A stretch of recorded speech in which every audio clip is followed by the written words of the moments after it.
Les cours du pétrole ont fléchi lundi, entraînés par l'offensive de l'Arabie Saoudite, qui a abaissé brutalement ses tarifs pour se repositionner face à la concurrence sur un marché sans certitude. Le prix du baril de Brent de la mer du Nord pour livraison en mars a clôturé en baisse de 3,34% à 76,12 $. Quant au baril de West Texas Intermediate, WTI, américain, avec échéance en février, il a reculé de 4,11% à 70,77 $. Selon un document communiqué à l'AFP par Aramco, la compagnie nationale saoudienne prévoit de réduire ses prix de 2 $ par baril en février pour ses clients asiatiques. Le tarif proposé n'est plus supérieur que de 1,5 $ par baril à celui de Dubaï, référence du marché asiatique, soit le plus faible écart depuis novembre 2021.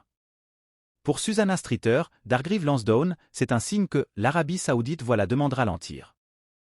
Cela ressemble à un coup de semonce, probablement à destination des autres producteurs, que ce soit la Russie, les États-Unis, mais aussi ceux qui ont refusé des coupes de production lors de la dernière réunion de l'Organisation des pays exportateurs de pétrole ou qui ne tiennent pas leurs engagements de réduction, a commenté Robert Yauger, de Misio.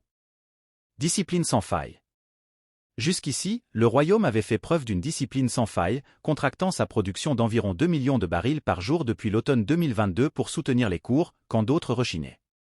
Les Saoudiens en ont assez de faire tout le travail, selon Robert Yauger.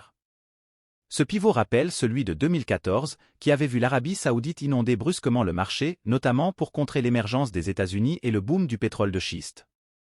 Le prix du WTI avait fini par tomber à 26 $, début 2016.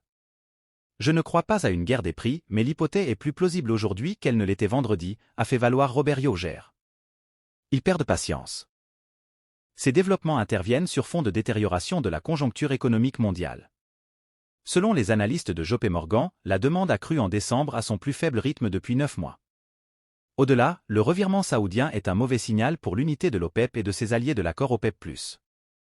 Outre la défection de l'Angola, le cartel doit composer avec l'afflux de barils iraniens, le désir de l'Irak d'augmenter sa production, et la Russie qui arrose tout ce qu'elle peut, en particulier l'Inde et la Chine, selon Robert Yauger, pour qui l'OPEP+, se fissure.